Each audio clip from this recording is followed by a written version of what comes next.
topics and opinions expressed in the following show are solely those of the host and their guests and not those of W4CY Radio, its employees, or affiliates. We make no recommendations or endorsements for radio show programs, services, or products mentioned on air or on our web. No liability, explicit or implied, shall be extended to W4CY Radio or its employees or affiliates. Any questions or comments should be directed to those show hosts. Thank you for choosing W4CY Radio.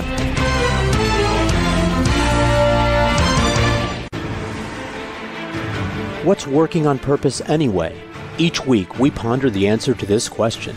People ache for meaning and purpose at work, to contribute their talents passionately and know their lives really matter. They crave being part of an organization that inspires them and helps them grow into realizing their highest potential. Business can be such a force for good in the world, elevating humanity. In our program, we provide guidance and inspiration to help usher in this world we all want, working on purpose. Now, here's your host, Dr. Elise Cortez.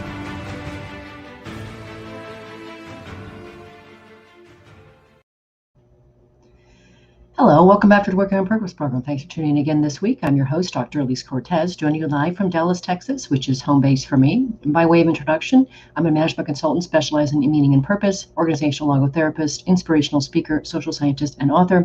There are many ways we can work together. Check us out at elisecortez.com or gusto-now.com. I've also got some free resources for you to download on both of those sites.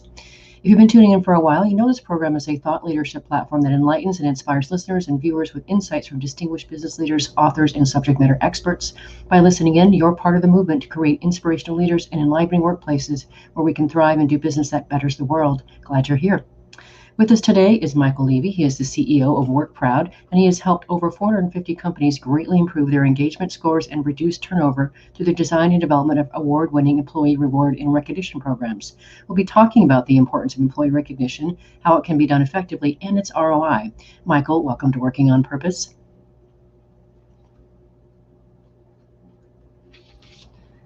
There he is. Hello, Michael. Hello. How's one of my favorite Aussies?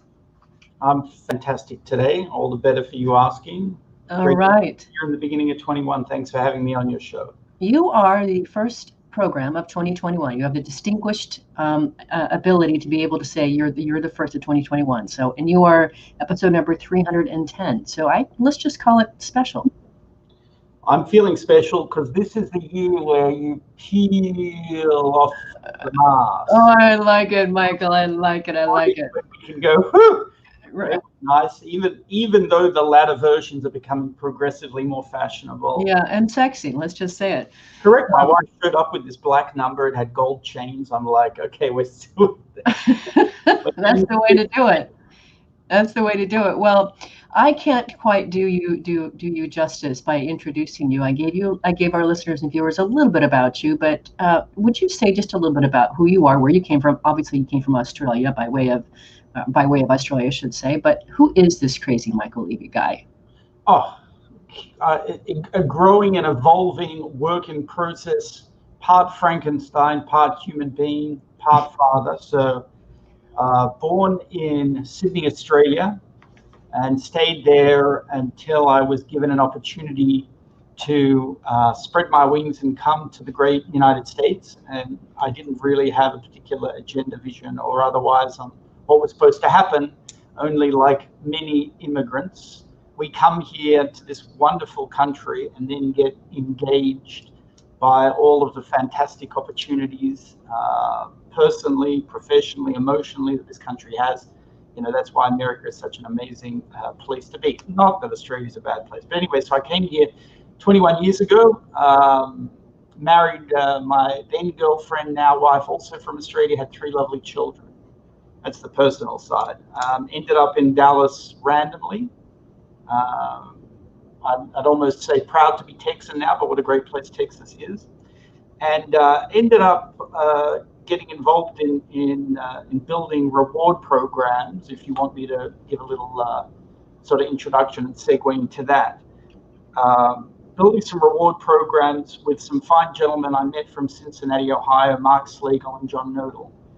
And we met some 21, 22 years ago, and I said, you know, can you build rewards programs? Because my wife thinks reward programs are fantastic. The airlines have them, and that's how we get back to Australia.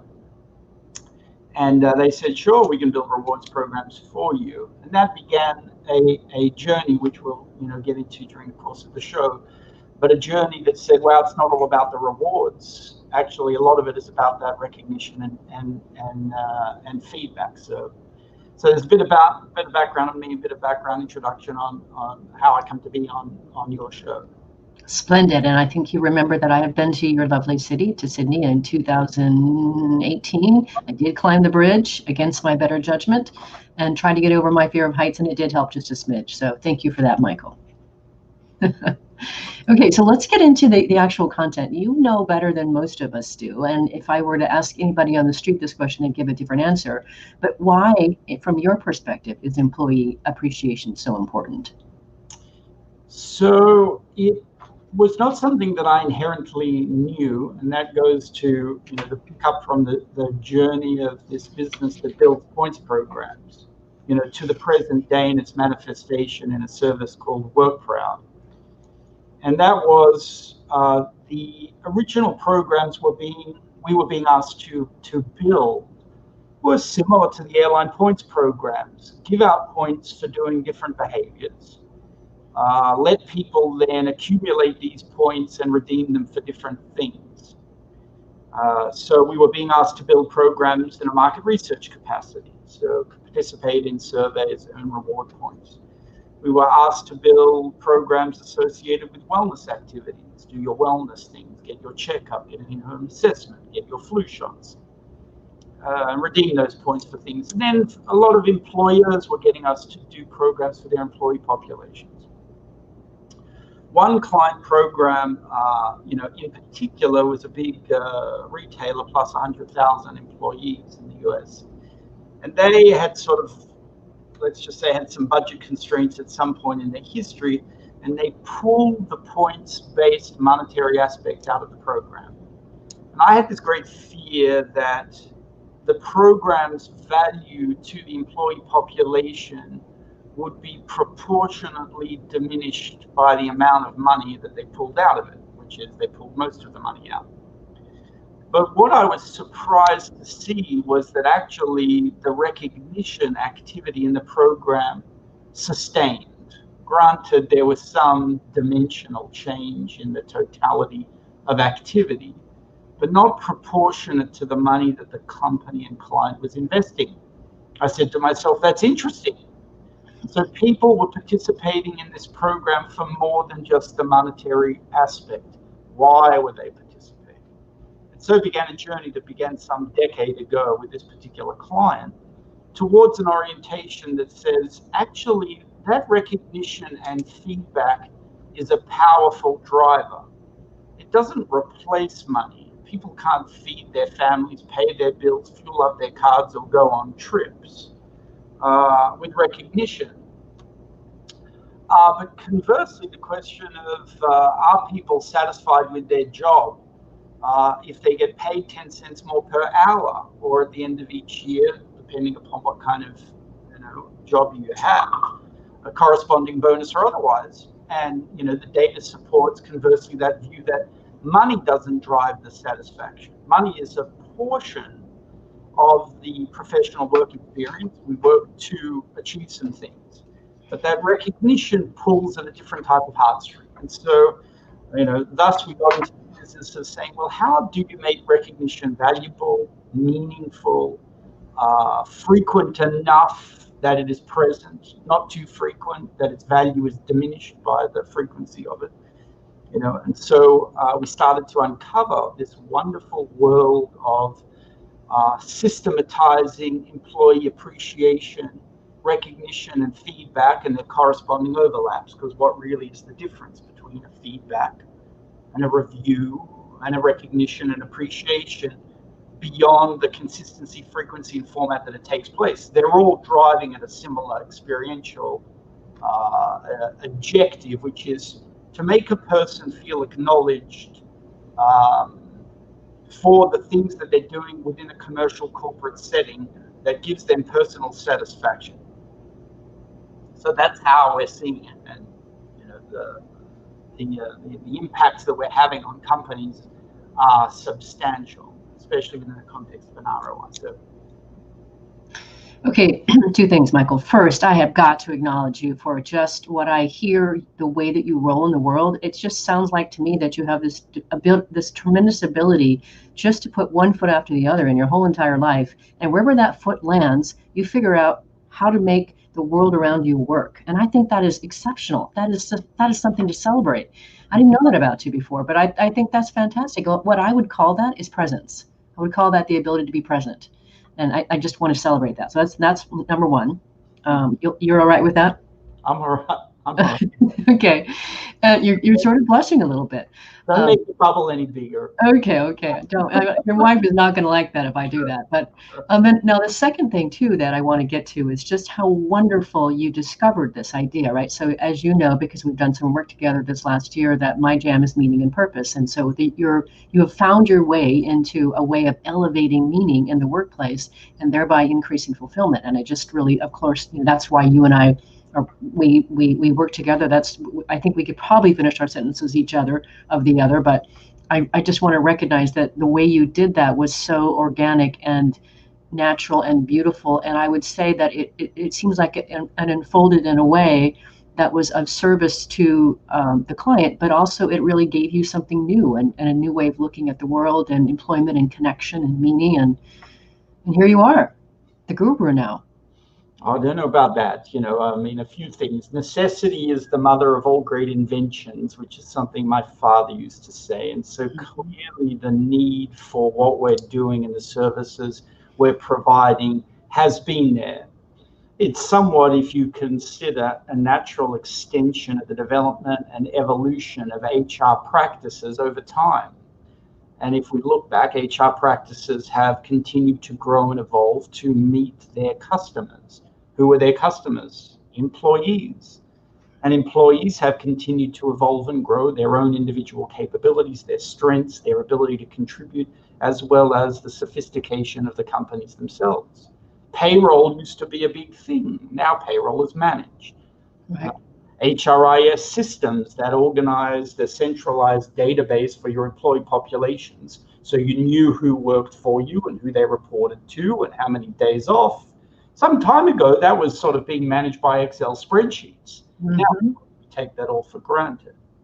So as that trend and evolution of the HR practices continue to evolve, it allows HR and organizations to consider what they're trying to do and what their objectives are within a business. Their business objectives are to enhance and elevate and evolve the practices that produce the outputs of what is arguably for many companies the most expensive cost component.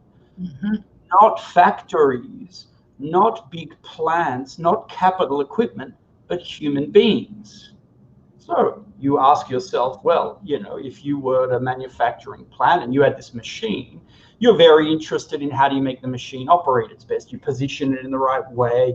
You have its service consistency. You make sure it's oiled. You make sure that whatever adapters and accessories come onto that work so that the machine works the best. And what happens before the machine and after the machine in the process. And now you've got optimization. So now let's talk about that in a human being context. We're not like machines. So we don't have quite as easy inputs and outputs. But what we do have in common, and here I'm going to quote, one of my favorites, which is, Oprah Winfrey speaking to the graduating class of Harvard, or forgive me if it was Yale, I hope it was the correct college, but she does this so beautifully in her wonderful stylistic and natural humanistic approach, which she says, I've interviewed the Bushes, I've interviewed Obama, I've interviewed firefighters, I've interviewed Beyonce, I've interviewed housewives, and every time the interview is completed, as I may do, with you, Elise, after this, she puts the microphone down and they go, hey, Oprah, I wonder if they say that, hey, Miss Winfrey, how did I go? Was I okay? Right? Well, why would the Bushes, right, or Obama, or Beyonce for that matter, or all of the housewives or otherwise ask that question? But they're looking for that affirmation. Mm-hmm. Just tell me I did good. Right. Tell me things that I'm doing are meaningful and contributing?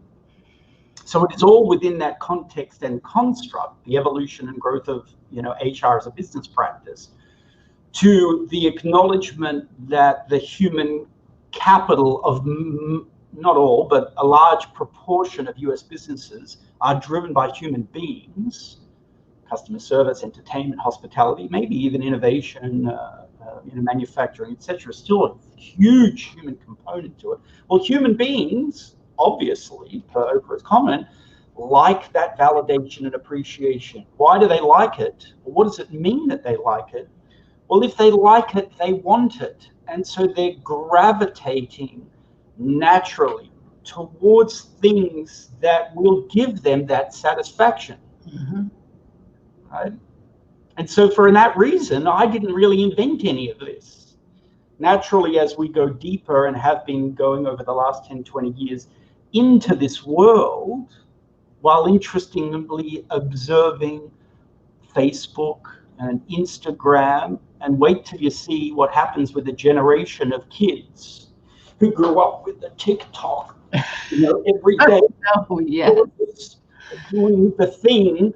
Well, what's going to happen when they get to the next stage? So we're like, great, well, maybe we got to systematize these ways in which recognition and appreciation and feedback are happening, so they speak to the audience, the customers, the human beings, the employees of most of corporate America, which is, well, bring it to them, because if you build it, they will come. If you build great companies and cultures that people want to work and give their best, well, then they're most likely to want to give their best, all other things being equal. Of course, beautifully rendered and beautifully said, and a perfect way to send us into our first break, Michael. I'm your host, Dr. Elise Cortez. We've been here with Michael Levy. He's the CEO of WorkProud, and he's helped over 450 companies greatly improve their engagement scores and reduce turnover through the design and development of award-winning employee reward and recognition programs. We've been talking a bit about how he got himself into this and just what it means.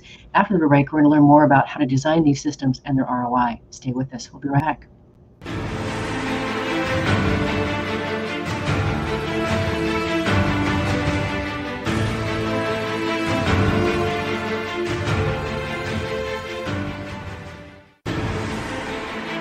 Dr. Elise Cortez is a management consultant specializing in meaning and purpose, an inspirational speaker and author. She helps companies visioneer for greater purpose among stakeholders and develop purpose-inspired leadership and meaning-infused cultures that elevate fulfillment, performance, and commitment within the workforce. To learn more or to invite Elise to speak to your organization, please visit her at elisecortez.com. Let's talk about how to get your employees working on purpose.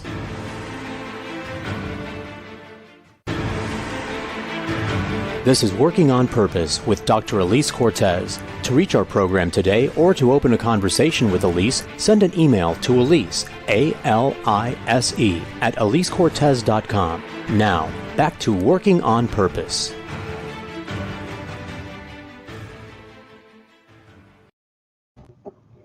Thanks for staying with us, and welcome back to Working on Purpose. I want to share something with you. Something magical happened over the last few months in the pandemic, and that is that I had a baby. Did you know that, Michael? I had a baby.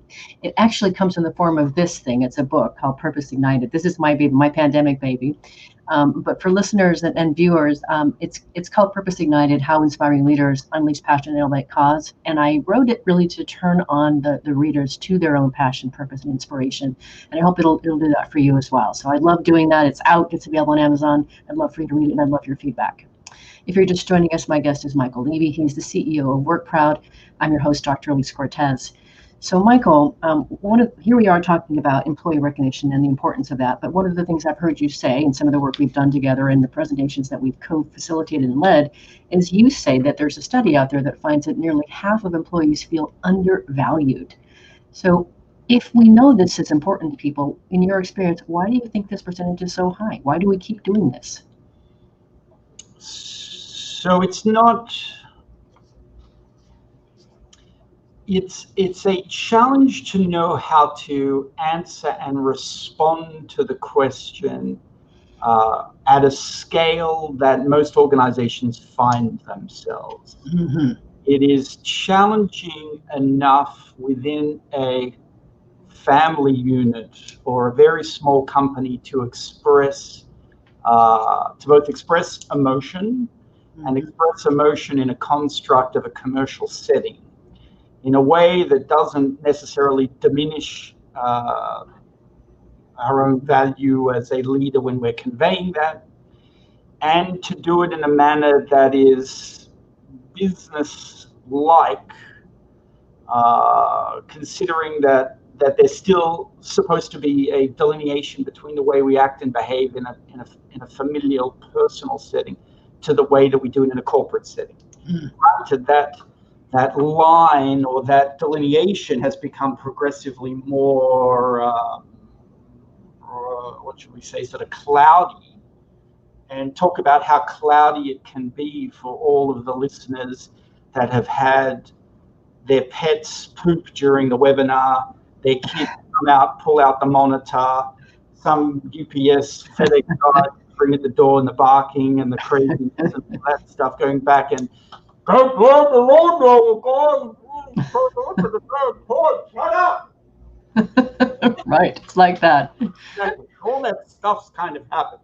So to answer the question, it's a challenge because it's not easy. It's human beings, and we're not sure always how to interact with them, let alone how do we do it at scale, and then how do we do it at scale within a commercial setting, and how do we do it in a commercial scale without diminishing ourselves and trying to keep a personal and professional demeanor. So that's why it's hard, right? And it hasn't been a priority.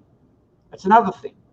You know, things happen at a point in time when they're ready to happen.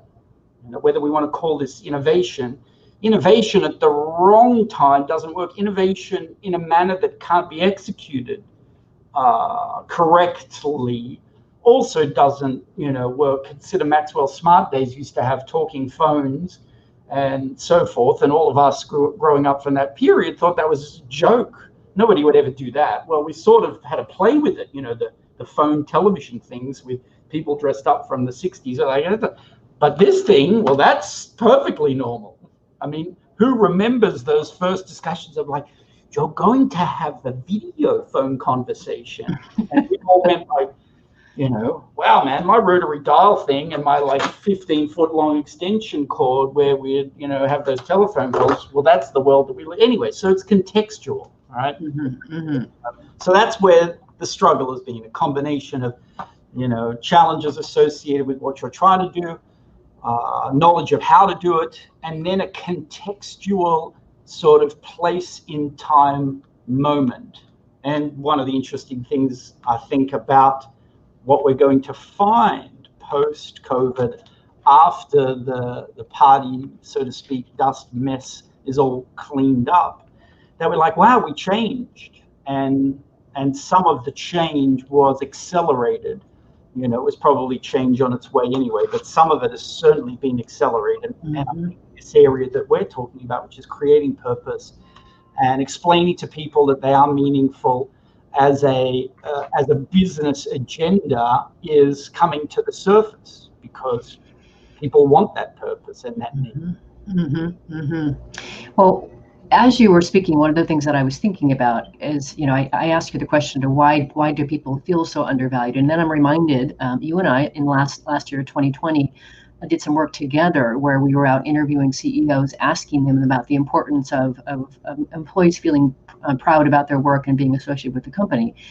And one of the people that, of course, we interviewed, who's also in my radio show, is Bob Chapman, who is the CEO of Barry Wehmiller. Excellent human being. He's out to really evangelize truly human leadership. And one of the things that he really talks about, which just drives it home, is he talks about how 85% of the global workforce doesn't want to go to work. That's also, Gallup has that same stat. And he says a big reason for that is because they feel used. When they leave and they get home, they actually feel like they've been used for somebody else's purposes. So what he really is putting forth is the importance of teaching individuals and certainly leaders to actually care for people. And certainly one way to care for people is to express your appreciation of them.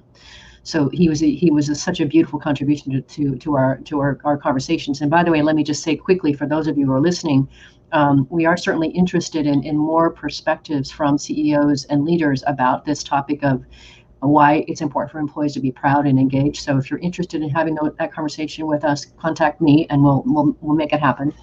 Elise at EliseCortez.com. So your perspective on that, on Bob's view and what you saw in his interview. So what a great man. Loved the interview, and it's wonderful to have executive leaders who do not see that an agenda that says let's bring meaning and value into individual employees' lives is counter to shareholder and stakeholder value attainment. Not only has Bob, as that business leader, helped the organization continue to grow. I believe he said it was a 10% plus year-over-year growth rate. But it's an acknowledgement that actually it's not profitability and growth. Not for all companies, but for a lot of companies, is driven by value creation, margin creation. And you're doing that through your human beings. How do we make our business, either product and or service, more valuable to people, as opposed to how do we drive down the costs so we can make this, as cheap as possible? Granted, for some businesses, that's a reality. So it's not to say that businesses who are in that agenda should not be looking at ways in which to drive down costs, but looking at it from the perspective that says people are one of the biggest cost factors, and people need some level of connectivity to the work they do in order to produce, the best results and outcomes. And I think, Bob really articulated that there's a responsibility, so that's a dimension, to the people that work for the business. But conversely, your people, as Jack Welch used to say, look after your people, they'll look after your customers, and that'll take care of the business. And so it's nice to hear CEOs beginning to put on their agenda the importance of the people experience, the employee experience, and then the corresponding business outcomes that can be realized as a result of that, as opposed to it being historically a soft component. Now it's becoming a progressively harder, tangible component. It's harder to measure some of these, no doubt, partly because there are so many factors that are going into a business simultaneously to be able to separate what were the inputs to drive the corresponding outputs, i.e. if we change an employee satisfaction survey, do we change the turnover rates, or was the turnover rates driven by something else that was happening in the economy? Amazon moves into the marketplace and takes a whole lot of our retail staff out because they offered another $5. So what really did it make a difference or not? So in some ways, CEOs, as Bob has done, needs to sort of stand above that cloud of morass of inputs and outputs in a total given organization and just go, do I have a lot of people that work for me? And if I have a lot of people, do I believe that people need to be appreciated for their work and contributions, and that if people who are appreciated for their work and contributions are more likely to wake up in the morning and go, I like working here, because people appreciate, acknowledge me. The pay could be more. Who's not going to say that?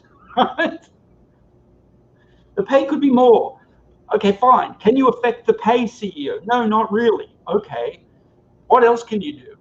I'll have free water or a coffee machine. Well, many of the people took that sort of stuff away during the COVID anyway. But I'm like, the one thing that you can consider as a strategic agenda is creating, to your point, purpose and value and meaning, so that people wake up in the day and go, I like working here.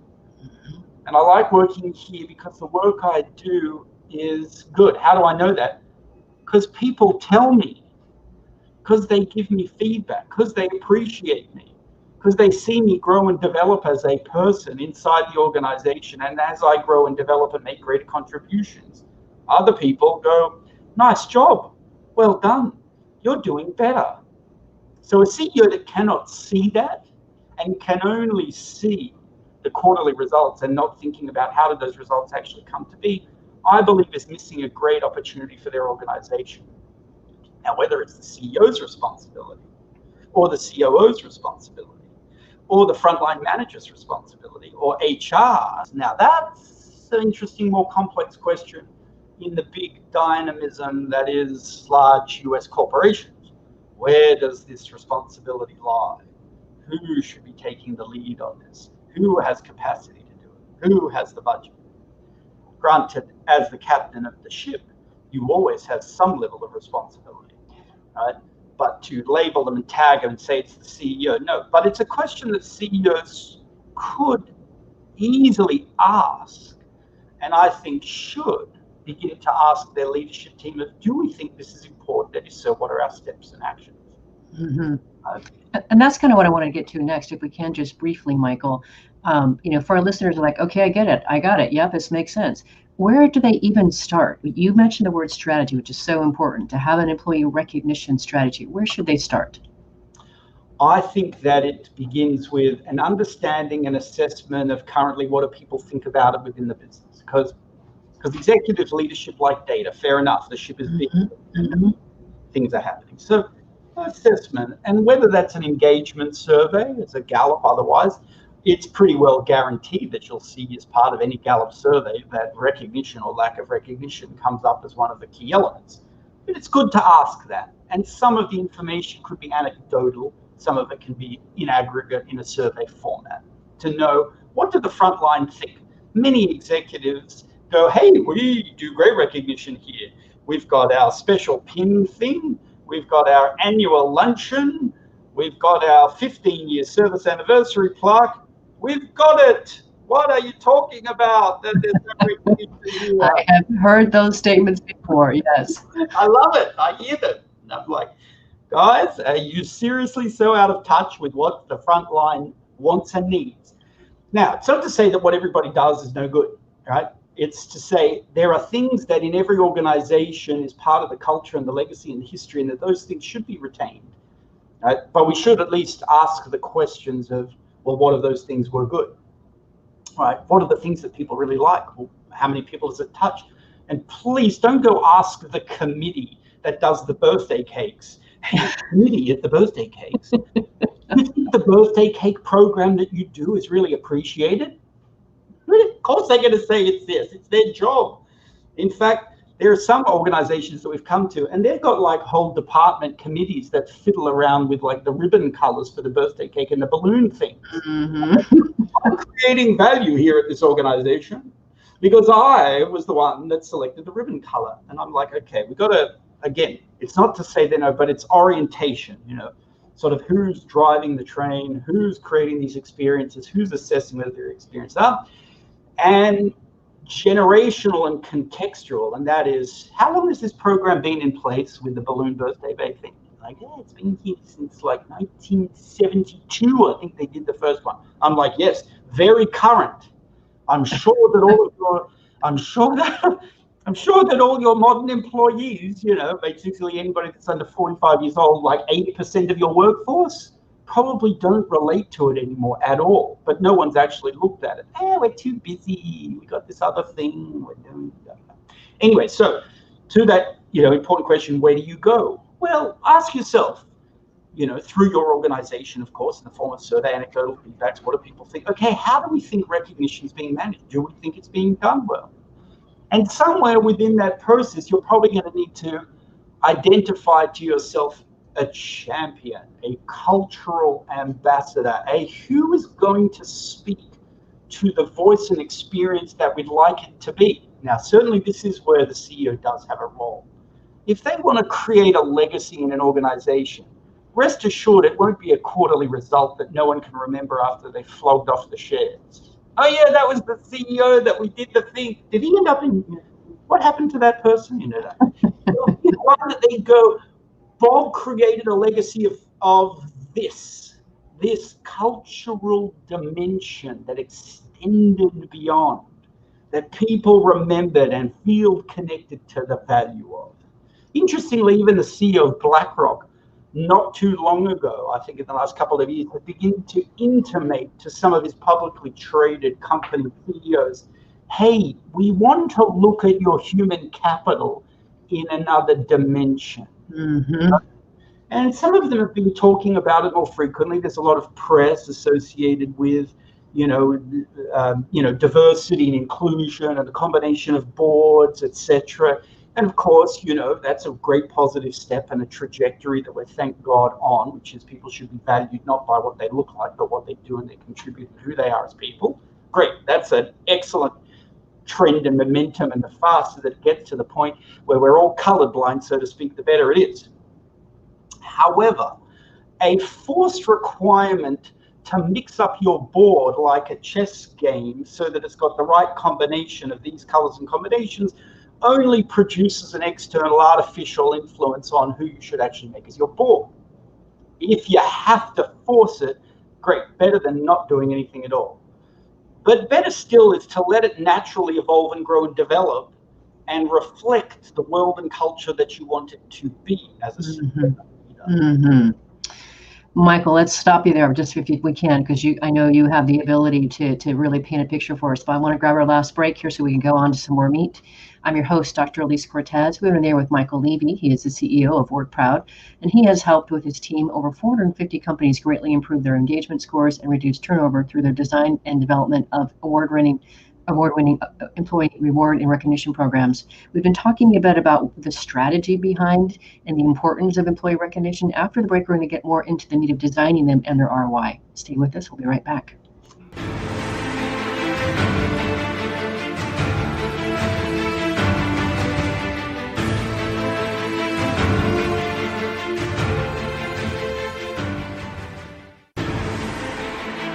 Dr. Elise Cortez is a management consultant specializing in meaning and purpose, an inspirational speaker and author. She helps companies visioneer for greater purpose among stakeholders and develop purpose-inspired leadership and meaning-infused cultures that elevate fulfillment, performance, and commitment within the workforce. To learn more or to invite Elise to speak to your organization, please visit her at elisecortez.com. Let's talk about how to get your employees working on purpose.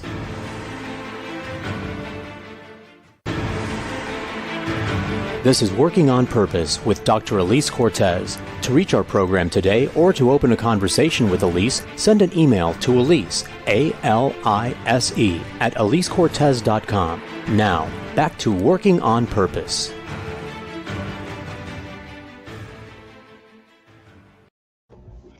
Thanks for staying with us and welcome back to Working on Purpose. If you're just joining us, my guest is Michael Levy. He is the CEO of Work Proud. So, Michael, let's get into some more of the actual meat. We've been talking strategy and high level. Now I want to, if you would, talk a little bit about what would define an effective and successful employee recognition program. What would that look like? I like to look at it in a reverse engineer from the perspective of the employee and considering it from the organization. Okay. So I'm Michael Levy. I work for ABC Incorporated. I show up to work each day on time, and on Thursday, I did this extra great thing, right? I self-propelled myself to improve a skill set, go above and beyond on a customer experience, did something outside of my core job function and description to the greatest satisfaction of my teammate, customer, manager, subordinate, you name it. What should happen to me as a result of that? I should be acknowledged, possibly a little publicly, maybe within the group of people that know me or that I know them. Maybe my manager should be notified. Maybe if it was really important what I did, my manager's manager should be notified. And it begins with that construct in mind, which is, are the mechanisms by which positive actions by an employee can be seen, captured, and nurtured in a positive, constructive fashion within an organizational structure that does the following. Personal satisfaction for me. I feel good about it. If I feel good about it as the person that did the work, what am I most likely to do? Go across the road and see if they're paying me another 3% more? Or, hey, I feel good about that. I should do that kind of thing again. 2, that the organization begins to see where that activity is happening a lot, not happening at all.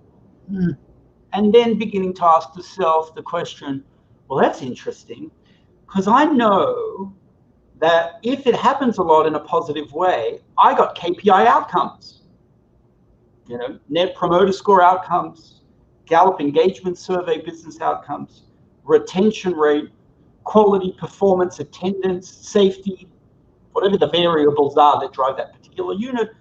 And conversely, when it doesn't happen at all, what am I seeing at the KPIs? How big is the delta between those two? How much money does the delta cost and produce?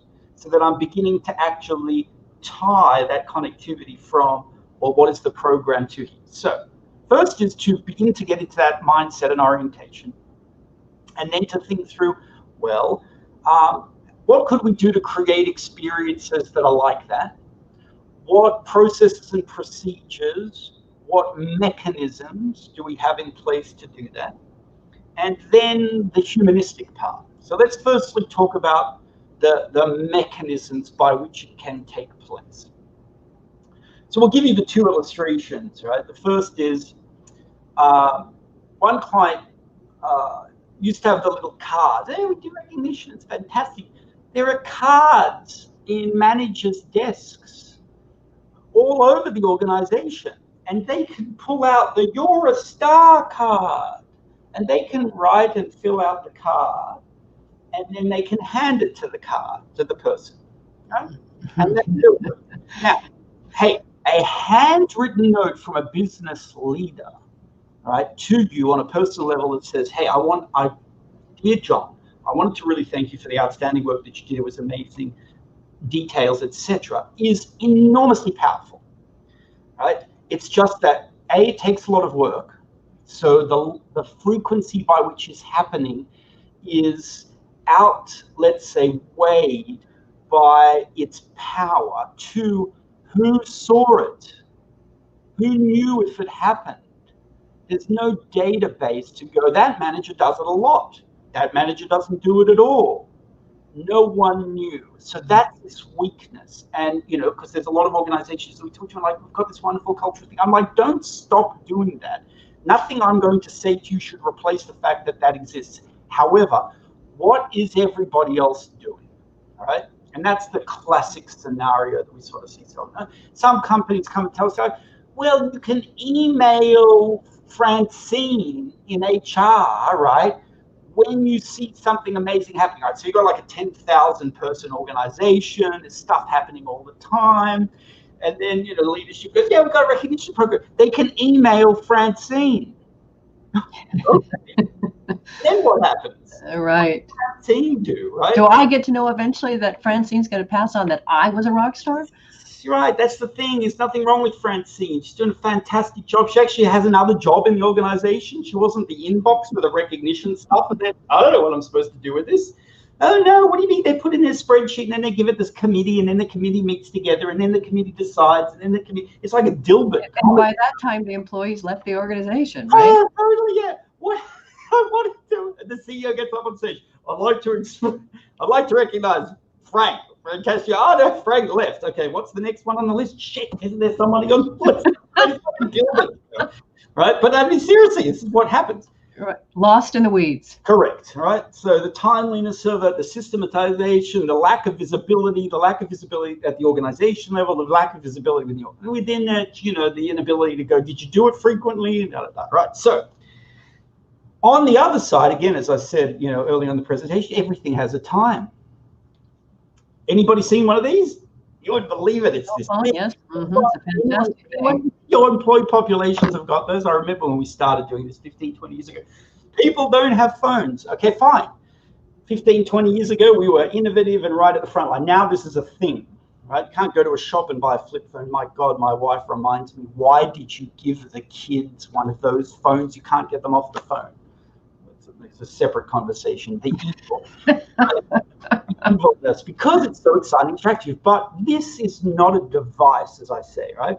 This is a window, and the window will show different things. When we are in our window, we are looking experientially for things.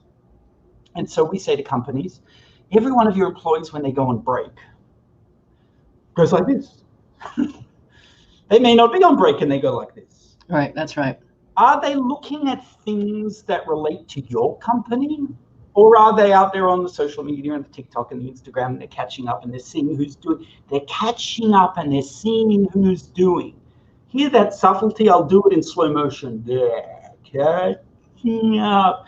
They're connecting with people, with their social networks, and they're looking at their stars or their tennis or their sports scores, their other stuff. And we're like, hey, we can't stop that, right? I mean, you can put a policy, no phone on the manufacturing plant. Yes.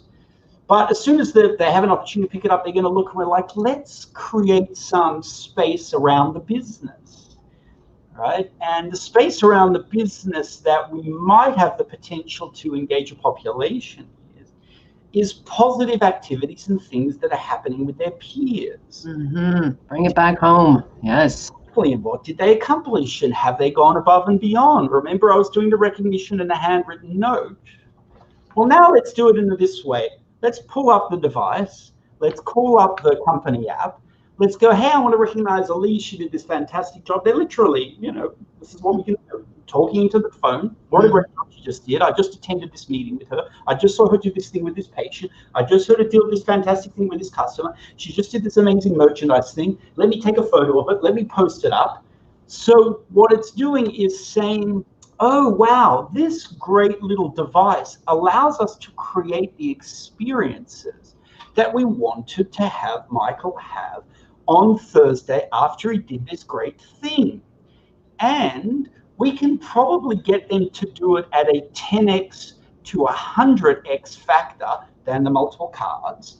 And we can see exactly who did what, so we know where it's happening a lot, and then correlate to APIs a little bit, and none at all. And we can, what I would call, the word I like to use is sort of amplify the positive energy or recognition through the cool things that Facebook and Instagram taught us to do, which is, I read this great thing about Elise, and she did this great, really cool thing with her customers or with her team or with this innovation, and I'm going to share it now with another part of the organization. Why is it really relevant? Because you are in a business of 10,000 people. So if we have recognition activity and notifications and the manager celebrating, and then there's some birthdays, and then there's some people's anniversaries, and then this person got promoted, and then, by the way, there's this new wellness thing, which we all do and incorporate into a unified experience, we have to organize it sort of in a micro level, because you only know about 100 people or have need to know about 100 to 250 people around you. You don't need to know about what people in another country necessarily are doing, unless what they're doing is so important that it got that shared with your group. So it is now organizing and systematizing the creation of social networks that are encouraging, right, and amplifying positive things that people are doing inside the business, which is saying to other people in the business, here are good things. And see how these people are being appreciated for their good things. And it's colorblind. And look how interesting our rainbow happens to be. It's natural. I didn't shove it in there with an artificial external HR policy campaign to try and make it happen. No. I'm letting it happen and grow and evolve in a way that speaks to a population in a language and format that is natural to them. Oh. So there's that sort of everything has a time. It's so beautiful, Michael. And that's why I wanted to have you on the show, because I'm a fan of what you do. I think it's really important. I think it's so elegant. You use technology. You allow organizations to scale appreciation. What a thing. And guess what? We've managed to poop away a whole hour already together, almost. So we've come to the end of the show already, Michael. So this show is listened to by people across the world who care about creating a workplace that is meaningful, where they can be enriched, fulfilled, and grow. What do you want to leave the listeners with? I would like to listen to two things. Firstly, in the event that any of our clients and customers do happen to hear this show, which we'll of course promote it, I want to thank you all for your individual contributions. For we and my team are a reflection of the great inputs and ideas that you've had, the great inputs and collaborations that people like you, Elise, we love doing that. And then the only promotion is, if this you think is something that is an initiative that you want to pursue and explore, inexpensive, massive ROI, want to look like a huge success inside your business, whether you be the executive leader or otherwise, you want to take this approach forward, go to workproud.com, workproud.com, and from there we'll pick it up and help you. Michael, what a beautiful way to finish the show. I was going to send them there as well, so I'm glad you beat me to it. Thank you so much for sharing your passion, your wisdom, and your experience with us. It's just been wonderful to chat with you on air. Finally have you on my program.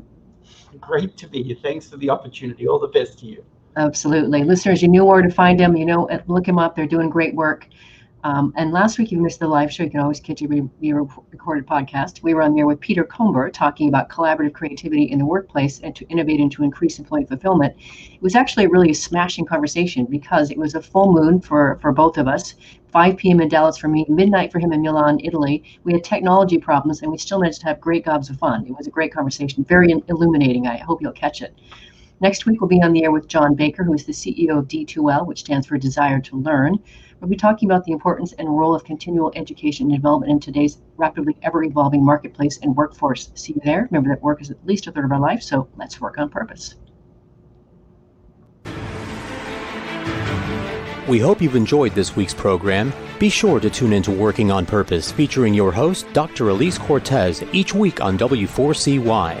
Together, we'll create a world where business operates conscientiously, leadership inspires impassioned performance, and employees are fulfilled in work that provides the meaning and purpose they crave. See you there. Let's work on purpose.